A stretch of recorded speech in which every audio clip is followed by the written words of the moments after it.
দয়ার মালিক কে? আলহামদুলিল্লাহি রাব্বিল আলামিন।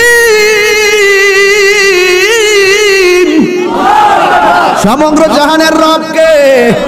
এই জন্য আল্লাহ বলছেন আমিনু বিল্লাহ, আল্লাহকে বিশ্বাস করা লাগবে, ওয়া রাসূলিহি, এবং তার নবীকে বিশ্বাস করা লাগবে। আল্লাহ মানা নবী মানা এটা আল্লাহর সীমারেখা। তিলকা হুদুদুল্লাহ, আল্লাহ মানতে হবে, নবী মানতে হবে, এর বাইরে যারা যাবে তারা বেঈমান। কথা কোন ঠিক কিনা? ওয়া মাইয়াসিল্লাহ ওয়া রাসূলাহু, যারা আল্লাহকে অস্বীকার করবে, রাসূলুল্লাহকে অমান্য করবে, এরা গুনার কাজ করবে, এরা নাফরমান হয়ে যাবে। একটু জবান খুলে বলেন ইবাদত পাওয়ার মালিক কে?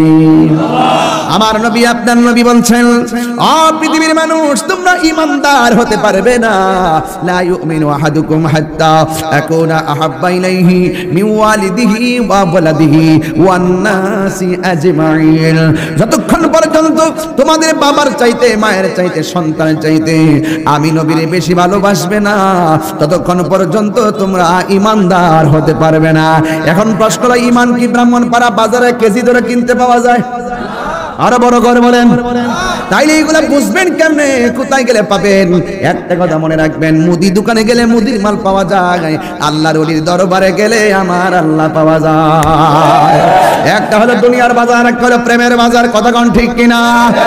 আমি ওয়াজ করি প্রেমের বাজার নিয়ে, আর ফতোয়াতে দুনিয়ার বাজার দিকে। কথা কোন ঠিক কিনা? আমি বাজাই প্রেমের বাঁশি, ওরা কয় বাঁশের বাঁশি। কেস লাগছেনি? এই জন্য বুঝেন যারা, এরা আমার ভাই, যারা বুঝেন না এরা আমার ভাই, যারা বুঝাও বুঝেন না এগর ছায়া তো ভাও দেওয়ার দরকার আছে। এই জন্য বিশ্বাস করব কাকে? হায়াতের মালিক কে? আল্লাহ রাব্বুল আলামিন কোরআনে বলে দিয়েছেন, মিনহা খালাকনাকুম ওয়া ফিহা নুঈদুকুম ওয়া মিনহা নুখরিজুকুম তারাতান উখরা। এই মাটি থেকে আমাকে বানানো হয়েছে। আরে শীতলাইয়ের বাজারে আগুন লাগলে ফায়ার সার্ভিসে আগুন নিভাইতে আসবে, কবরের মধ্যে আগুন দাউ দাউ করে জ্বলতেছে, নিভাইবার কেউ? আগুন যে লাগছে খবর আছে আমরা? লন্ডন আমেরিকার খবর চাইলে মিনিটে নেওয়া যায়, কিন্তু শীতলাই রাস্তার পাশে গোরস্থান, খবর নেওয়ার সুযোগ নাই। আপনি ভাবতেছেন যে আপনার বন্ধু খুব কাছের মানুষ, জানাজা যায় দেখবেন, জানাজাটা দিয়েই একটা ক্রিকেট খেলার মাঠও জায়গা। এই পৃথিবীর মানুষ কষ্টের ভাগ নেয় না। কিসের ভাগ নেয় না? কষ্টের ভাগ নেয় না। মানুষ দেখবেন সুখের সময় মানুষের অভাব নাই। একটাবার আপনি আইসিইউতে ভর্তি হন, দেখবেন আপনাকে একটা ফেসবুকে স্ট্যাটাস দিবে, এরপর আর খবর লইতো না, দেখতেও যাবে না যদি ফল নিয়ে যাওয়ার লাগে। আবার অসুস্থ হইলে কাছেও যাবে না যদি আপনার কাছে টাকা ধার চা। এই হলো পৃথিবীর মানুষ। এই জন্য সবচেয়ে বড় আপন মদিনাওয়ালা, যার সাথে সম্পর্ক করতে গেলে টাকা লাগে না, যার সাথে সম্পর্ক করতে গেলে সম্পত্তি লাগে না, যার সাথে সম্পর্ক করতে হয় ভালোবাসা দিয়ে। যদি আপনার ভালোবাসা থাকে, সেই রাসূল শীতলাই ভাঙ্গা করে এসে আপনাকে দিদার দিবে। কথা বলেন ঠিক কিনা? এই মাটি থেকে আপনাকে বানানো হয়েছে, এই মাটিতে আপনাকে দাফন করা হবে। বন্ধুরে আমার, ও আমার যুবক ভাইরা, এই মাটিতে আপনাকে দাফন করা হবে। আমার নবী, আপনার নবী রহমাতুল লিল আলামিন বলেন, এই মাটি থেকে আমার আল্লাহ রাব্বুল আলামিন বলেন, এই মাটি থেকে একদিন আপনাকে হাসরের ময়দানে ওঠানো হবে।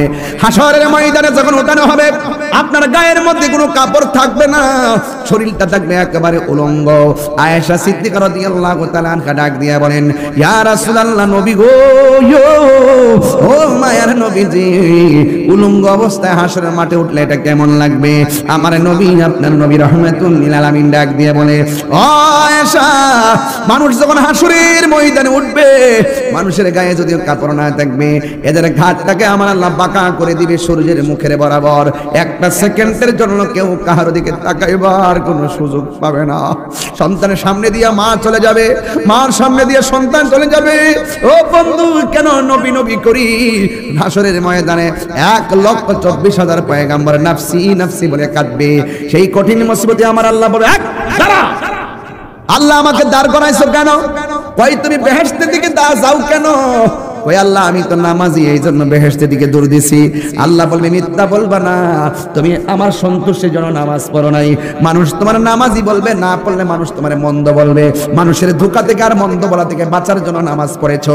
সুতরাং তুমি আজকে নামাজের হিসাব না দিয়া একটা চুল পরিমাণ সামনে যাওয়া যাবে না। নামাজ পড়েও মানুষ দুজকে যাবে, নামাজ পড়েও দুজকে যাবে। আমিলাতুন নাসিবাতুন তাসলা নারান হামিয়া, বস্তা বস্তা পরিমাণ আমল করার পরও মানুষ দুজকে যাবে। কেন? তার অন্তরে নবীর মহব্বত না থাকার কারণে। লক্ষ লক্ষ নয়, মানুষ নামাজ পড়ো, রোজা রাখো, দুজকে যাবে। কারণ মানুষ মুখ দিয়ে আল্লাহ বলছে, এই মুখ দিয়ে আবার সুদের টাকা ঢুকাইছে। মানুষ মুখ দিয়ে রবের নাম বলছে, এই মুখ দিয়ে মানুষের গীবত করেছে। এই মুখ দিয়ে ভালো কথা বলছে, এই মুখ দিয়েই মানুষকে গালি দিয়েছে। এই মুখ দিয়ে ভালো কথা বলছে, এই মা মুখ দিয়েই ঘুষের টাকা খেয়েছে। এই মুখ দিয়ে ভালো কথা বলছে, এই মুখ দিয়েই নবীর বিরুদ্ধে কথা বলেছে। কথা বলেন ঠিক কিনা? আমার বিরুদ্ধে বহু ধরনের ময়কার মা মৌলাক আল্লাহ আসেনি। 8 মাস হয়েছে। কয় মাস? অক্ষর সব ওয়ারেন্ট করেন, বাড়িতে পুলিশ সবাই আসে।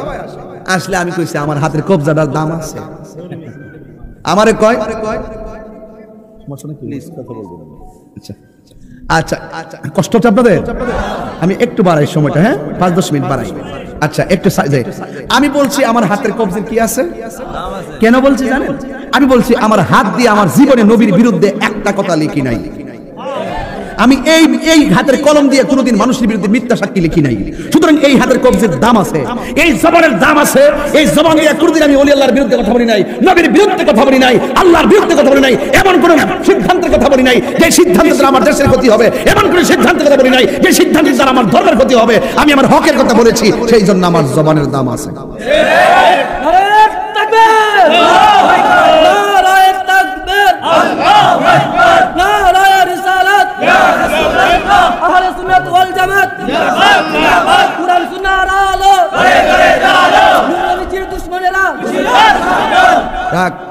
সাবধান করিস না, বহুত এসে এবার মিল্লা জিল্লা চলেন। এবার ওইলে আমারে বুঝায় নেন, নাহলে আমনে বুঝা। কথা কি কোনো বেজাল আছে? তাহির ইসারি কথা বলে কন্যা কেউ আছে? আমরা অক্ষণ করলে আমি অক্ষণ চালকা জিয়ানো কেন জানো? দরজা লাগান, আমার বুঝায় নেন, আপনি বুঝা নাইলে আসেন। হ্যাঁ তুই কেমনি বুঝলে? এ তোরা লাগে তো সমস্যা। আমরা নেতারা মিলার কথা তোরা ফেসবুক উল্টা পাল্টা লেখস। কথা কোন ঠিক না বেটে? হ্যাঁ আমরা হুজুর শুরু করছো দিতে হন। আল্লাহু আকবার কর। আমার দেওয়া লাগবে, আমার দোষ মেরে দিয়েছ তুই শুরু। সামনে আমি আইতাছি মেরে লইয়া ইনশাআল্লাহ দিয়েছ। মারহাবা জোরে কর। ভাই কইছে না আমরা দুই ভাই মনে রাখিস। যা মারহাবা জোরে কর। ভালোকে বাদ দিনকে দিন বলবো, রাতকে রাত বলবো। মারহাবা কর না কেন? আল্লাহ কবুল করুক, আমিন কর না কেন? তাহলে আমি কি বলছিলাম? সত্যের মৃত্যু নেই, একটা কথা আছে না? ইংলিশটা কি কয়? There is no death of truth. ঠিক আছে, সত্যের মৃত্যু নেই। ওইলিছে না? ওই নাই কইলিছি। ওইছে ওইছে ওইছে ওইছে না। মুখটাকে উদুদি কথা কই। সত্যি করে আপনাকে কষ্ট হইতেছে? এখন কাছে দিয়ে কনসান্তি একটা ওয়াদা করবেন নি বাবা? না অক্ষর মন্ত্রিকা কো, মন্ত্রিকা কো। আমি কিন্তু এলাকাটা ঘুরি গেলাম, ডাইনে বামে দিয়ে গেলাম। আমি যে বুঝি এমন কোনো কথা না, আমি সব বুঝি। আজকে মাগরিবের আগে খাইয়া পাল চকলেট মুখে দিয়ে আইছে। হ্যাঁ রাখো, ঠিক বলে তুই জানোস কেমন রে? তাইলে নেশা কি চলবে না বন্ধ হবে? আমি বলছি না এই জবান দিয়ে বাজে কথা বলা যাবে, বাজে কিছু প্রবেশ করানো যাবে। নেশা কি চলবে না বন্ধ হবে? ইয়াবা হ্যাঁ টুট লড়ছে না, নিশ্চয়ই মেরে দিয়েছ। হ্যাঁ জোরে কর, জোরে কর, জোরে কর। ইয়াবা এই শুনেন, এমন জোরে হেরা যাতে না শুনে, এমন জোরে কইবেন যাতে গাঞ্জুটাকে সোজা জায়গায়। নেশা ওই যে আমাদের আওয়াজ কম। হরতাল করছে আমার লগে, খাওয়া আলাপ করছো। নেশা মাশাআল্লাহ। এই যে আমার পোলাপান চেতনা ফিরে পাইতেছে। ভাই একটা কথা কইছে, আমি আজকে একটা কথা বলছি। দেখে আমরা শান্তি চাই। আমরা কি চাই? কথাটা কিন্তু অনেক দামি। কথাটা কি দামি? বলেন নেশা। ইয়াবা ফেন্সি গাঞ্জা মুনাফিকি চুগলখুরি চুগলখুর কার কাছে নিন আপনি আর এই অত সোজা না আপনি জানেন কইছেন না অত সোজা না চুগলখুর হইল দীর্ঘভিত্তিক একটা মেয়ে দেখতে আইছে শীতলাই মেয়েটা যখন এই ঘরের স্বাভাবিক পাশের ঘরের মানুষের জিগা কাছের করতো জিগা বলে কি গো এবারে মেয়েটা কেমন আমার পুত্রে দিয়ে দিন আমি নিতাম চাই তুমি কি থাকো না মাশাআল্লাহ মেয়েটা পাঁচ ওয়াক্ত নামাজ পড়ে রোজা রাখে পর্দা করে চলে জীবনে কোনো উচ্চ পাখি কথা বলতে শুনি নাই বকারে ফুলাবানের সাথে জীবনে ঘুরতে দেখছি না বাজার টাজারে গেছে না সবসময় পর্দা করে চলে আচ্ছা এমন এত স্টেটমেন্ট দিলি কি বিয়াটা তাহে আর বেটা ওই বুড়ি লাস্টে একটা কথা কর সারা রাত দেখছি কাল বাজারে ফোনে কথা কও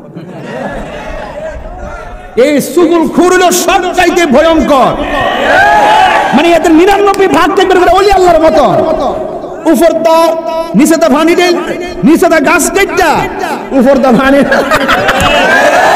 কথা কোন হাত মিলাগন ঠিক না বলেন তাহলে আমরা কি চুগলখুরি করব মুনাফিকি করব গীবত করব আল্লাহ কবুল করুক আমিন কোন নামাজ পড়ব রোজা হজ যাকাত মারহাবা জোরে কোন ইদিল মিনহা খালাকনাকুম ওয়া ফিহা নুইদুকুম ওয়া মিনহা নুখরিজুকুম তারাতান উখরা আল্লাহ বলেন হাশরের মাঠে 7 প্রকারের মানুষকে কয় প্রকার 7 প্রকারের মানুষকে আমি আল্লাহ আরশের নিচে ছায়া দিব এর মধ্যে এক নম্বর হইল আদল ন্যায় বিচারক সুবহানাল্লাহ কোন কি লিখে সমাজের মানুষ যদি আপনার বিচারক হিসেবে মাইনা ফেলায় মনে করবেন যে আপনার সৌভাগ্য সবাইকে শর্ত হইতে পারে বিচারক হইতে পারে আগের 5 মাস বেড়াইতে বিচারটা করলে 10 গ্রাম মিললে উল্টাইতে পারছে না কথা কোন ঠিক না বেটি হ্যাঁ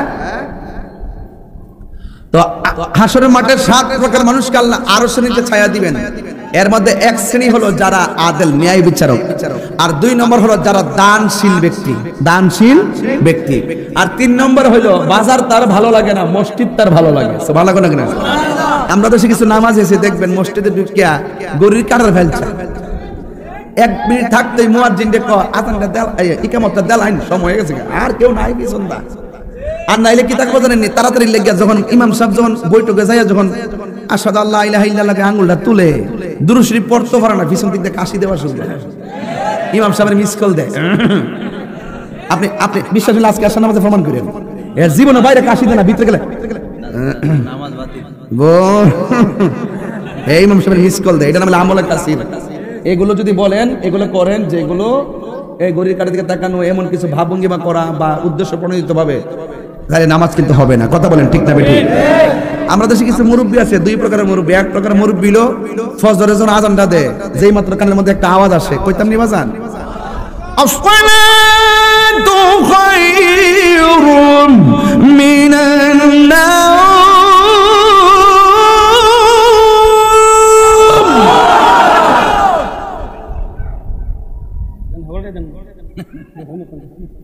আমরা শোনায় না আমি চুপচাপ হইতে উনি বলতেছে ফুরানা দিবার লাগিয়া আল্লাহু আকবার আল্লাহু আকবার আল্লাহু আকবার আল্লাহু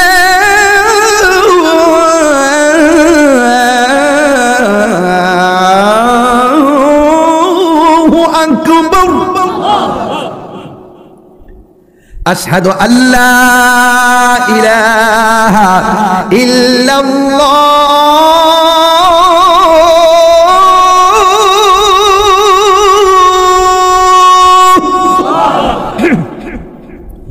أشهد أن لا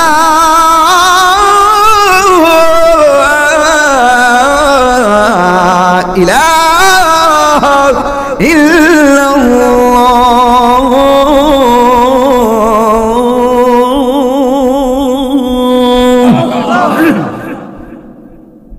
ধরনের একটা আশ্রয় আদান দিচ্ছে আমরা তো কিছু মুরব্বী আছে দেখবেন ঘাস কাটটা গরু লেগে ঘাস আনে অথবা সারাদিন বিলতে ধান টান কাটে আশ্রয় আদানটা দেলা বিলের মধ্যে বাড়িতে আয়া না আয়া গামছার যে কম্বলের যে গামছাড়া এটা লাইনের মধ্যে বিছায়া গড়ের পানি দিয়ে খালের পানি দিয়ে উজু করে ওই যে ওখানে আসর নামাজটা পড়ে, লোকটা জমিনে কাম করতে করতে একবারে চেহারাটা কালা হয়ে গেছে। এই লোকটা যখন মারা যায় দেখবেন গোসলটা দেওয়ানোর পরে তার চেহারা নূরে ঝলমল করে। এমন চেহারা বাইরে মাঝে মাঝে যারা আমার দিকে সারা জীবন কেমন যেন চেহারা, ইন্তেকালের পরে এমন একটা রূপ বাইরে। আল্লাহর হাবিব বলেন মৃত্যুর পরে যদি কাহার চেহারাটা নুরানি নুরানি ভাব কিংবা কপালটা ঘামে, মনে রাখবা তার মরণটা রাসূলের কালিমা পরে হয়েছে।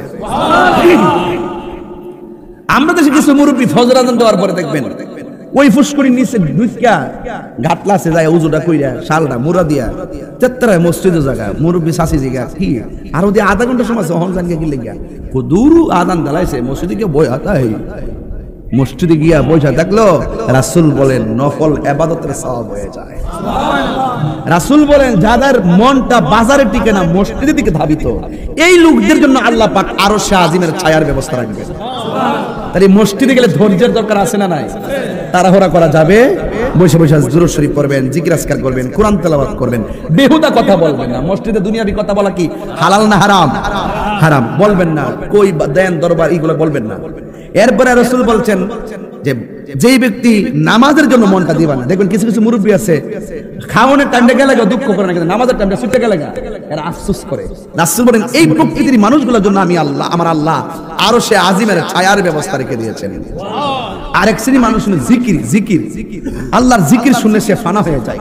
এই জিকির যার কালবের মধ্যে থাকবে, আমার শরীরকে সুস্থ রাখার জন্য আমি কত কিছু খাই, এই গোশতের টুকরার ভিতরে আরেকটা গোশতের টুকরা আছে, এই টুকরাটা সুস্থ থাকলে বডিটা সুস্থ থাকে, ওই টুকরাটা অসুস্থ হলে বডিটা অসুস্থ থাকে, ওই টুকরাটা অসুস্থ হয়ে গেলে তার দেহটারে মাটি পছন্দ হয়, আর ওই টুকরাটা সুস্থ থাকলে দেহটার মধ্যে মাটি স্পর্শ করে না, পোকামাকড় স্পর্শ করে না। ওই দিন 63 বছর আগে একটা চর গেছে, চরের মধ্যে বহুত বাড়ি করছিল, পরে হঠাৎ করে ভাঙতে ভাঙতে আছে এক বাড়ি গুরুস্থান ভেঙে গেছে, একটা লাশ দেখলো, মানুষে বলল যে মিনিমাম 53 বছর আগে এই খবরটা দেওয়া হয়েছিল। যেমনি কবরটা দিচ্ছে তার লাশটা যেমন আছে এমনই আছে, একটা পচনতা লাশ ধরা নাই। তাহলে ওই টুকরাটা যদি সুস্থ থাকে, এই দেহটার ভিতরে ওই যে ঘরের ছালটা যদি ছিদ্র না থাকে পানি ঢুকতো না, ঘরটা কি শুকনা না ভিজা? শুকনা। তো ঠিক এভাবে আপনার যদি কলব এই টুকরাটা সুস্থ থাকে, রাসূলকে প্রশ্ন করছে ইয়া রাসূলুল্লাহ এই টুকরার নাম কি? রাসূল বলেন ওয়াহিয়াল কলব। সুবহানাল্লাহ কোনা কি লেগে এর নাম হলো কলব। এই জন্য কলবকে পরিশুদ্ধ রাখতে হবে। আর কলবের একটা খাদ্য আছে, এই খাদ্যটা হলো গিজাউল কলবে যিকরুল্লাহ, কলবের খাদ্য হলো আল্লাহর জিকির। এখন প্রশ্ন হলো জিকিরটা কি? কই আল্লাহ আল্লাহ বলার নাম জিকির, ইল্লাল্লাহ ইল্লাল্লাহ বলার নাম জিকির, লা ইলাহা ইল্লাল্লাহ বলার নাম জিকির, রহমান রহিম সাত্তার কাইয়ুম জালাল জালালি ওয়াল ইকরাম এগুলো সব জিকির, কোরআন তেলাওয়াত করা জিকির, নামাজ জিকির, রোজা জিকির, হজ জিকির, যাকাত জিকির, আল্লাহর ইবাদত যা আছে সব জিকির। এই জিকিরের মাধ্যমে কলবের ময়লা পরিষ্কার হয়ে যায়। বুঝতে পারছেন কথাটা আমার? তাইলে এখন সবচেয়ে বড় কথা এই কলবটা কি রাখতে হবে? ঠিক রাখতে হবে। আর আপনি যদি মনে করেন যে শরীরে পছন্দ রাইলেন, ভিতরে যদি হারাম ঢুকালেন, ভিতরে যদি শুধু হারামটা ঢুকান, দেখবেন গায়ে হারাম খাইলে কিন্তু রক্ত হয়। কি হয়? এই রক্ত যদি হারামের হয়ে যায়, আপনি হাত দিয়া যত দোয়া করবেন আপনার দোয়া কবুল হবে না। এই জন্য আপনারা কি সুদ খাইবেন, ঘুষ খাইবেন না ছাড়বেন? আপনি খান, আমার কোনো আপত্তি না, আপনি ইচ্ছা মতো খান, আমার কোনো আপত্তি, কিন্তু আপনি খাওয়ার কারণে আপনার জীবন কিন্তু শেষ হয়ে গেছে। রাসূল বলছেন সুদ খাওয়ার 70টা গুনাহ আছে, এর মধ্যে সর্বনিম্ন গুনাহ হইল নিজের মায়ের সঙ্গে জিনা করা। ইদানিং শুনছি যে মহিলারাও টেহা লাগা, সারা জীবন শুনছি এরই ক্ষেত লাগা, বুরু ক্ষেত লাগা, তখন যিনি যে মহিলারা টেহা লাগা হাজারে কত 30 না 100 লাখে 30। আরে বেটার কাছে তার গরম খবর আছে রে, আমি তো বলছি লাখে বুঝি 10,000 মাইরা নাই সিদি। খবরদার, আমরা হারাম খাবো, হারামের মধ্যে আরাম, হারামের মধ্যে আরাম। কি হবে বেঁচে থেকে, কি হবে বেঁচে থেকে, কি হবে বেঁচে থেকে, অযথা বিদ্যা শিখে যদি না করতে পারি সুদ মুক্ত সমাজটাকে। কইতাছি তো কি হবে বেঁচে থেকে, কইতাছি না কি হবে বেঁচে থেকে।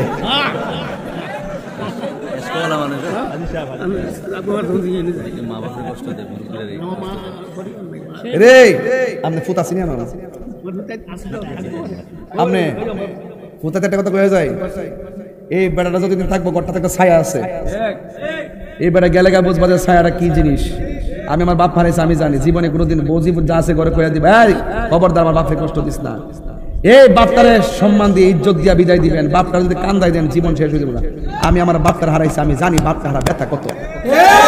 যুবক তোর ফাউডার ধরে কয়ে দিয়া যায়। আজকে তাহিরি কথা যদি 1 মিনিটের জন্য ভালো লাগে থাকে, আজকে রাতে যায় আমার বাবা সালাম করে বলবেন, আম্মা যা করছি ভুল করছি, আমার তুমি মাফ করো। আর ওই দোয়াটা করে দাও যে দোয়াটা বাইরে মুসলিমের জন্য তার মা করেছিল রাতের অন্ধকারে মায়ের দোয়ায়। আজকে আমার জসিম ভাই এখানে বলছিল, হুজুর আমার মায়ের জন্য দোয়া করবেন, আল্লাহ যেন আমার মায়ের ফিরাই দেয়, আল্লাহ যেন মায়ের সুস্থ করে ফিরাই দেয়। আরে কেন বলছে জানেননি? মায়ের দোয়া সন্তান ওলি হয়ে যায়। কথা কোন ঠিক না?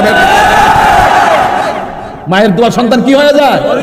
ওলি হয়ে যায়। এই জিনিসটা যার ঘরে নাই তার মতন কপাল পোড়া আর দুনিয়াতে নাই।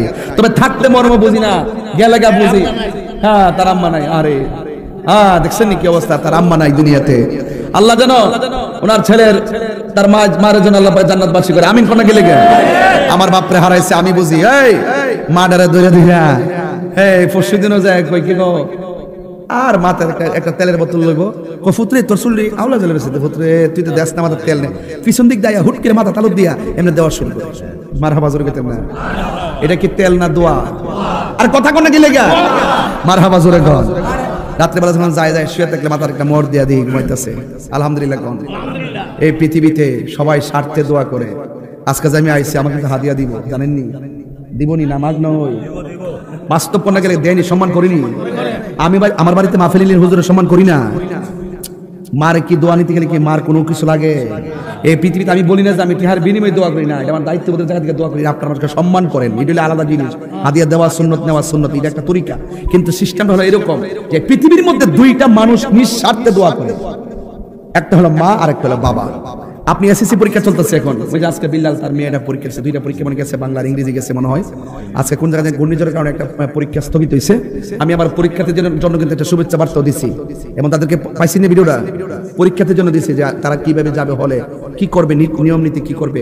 বলছে যে প্রশ্নটা পারে এটা টিক চিহ্ন, প্রথমে রিভিশন দিবে প্রশ্নটা, যেটা পারে টিক চিহ্ন দিবে, যেটা অর্ধেক কিছু কিছু পারে মনে হয় ভুল চিহ্ন দিবে, যেটা একবার পারে না একদম টিক চিহ্ন দিবে না। ওই এগুলো আগে অ্যান্সার করার পরে লাস্ট ওইগুলো ধরবে। ঠিক আছে কিনা বলে না কেন? নাইলে ব্রেন এলোমেলো যাবে। এগুলো আমার কিছু টিচ আছে, আমি এগুলো যেহেতু আমি শিক্ষকতা করছি 12 বছর, এটা আমি বুঝি। মাদ্রাসা সুপার ছিলাম, অ্যাসিস্ট্যান্ট ছিলাম, আবার প্রবাসী নিবন্ধন ছিল আমি। আর ওর আম্মা বলছে, বাবা রে তোর সহকারী নিবন্ধন আছে, প্রবাসী নিবন্ধন আছে, তুই চাকরি বোধ করছো, আল্লাহর রাস্তা। আমি বলি বাবা তুই ঘরে বস, চাকরিটা ছাইরা দে। আমি নিবন্ধন ইন্ডেক্সদারি চাকরি আমি আমার আম্মার কথায় ছাইরা দিছি। লাভ হয়েছে না লস হয়েছে?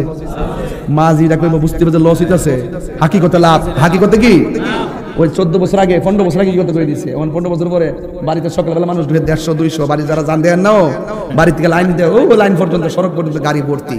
এটা কি কার দোয়া? মায়ের দোয়া। অহংকার না। ওই বেটা রেখেছে, আমি আমার মারে হসপিটালে নিয়ে রেখে দিয়েছি, 2টা নার্স ঠিক করে রেখেছি। দেখেন মারে আগলায় ধরে রাখার তার ভাষাটা কি? সুবহানাল্লাহ কইছেন না? এটা কি আপনি কি মনে করেন সাধারণ কোনো বিষয়? আর এই দোয়া ইত্যাদি সময় অনেক কিছু হইতে পারে, হইতে পারে কি পারে না? আর কিছু লাগবে না। আল্লাহ যেন কবুল করে, আমিন কোন।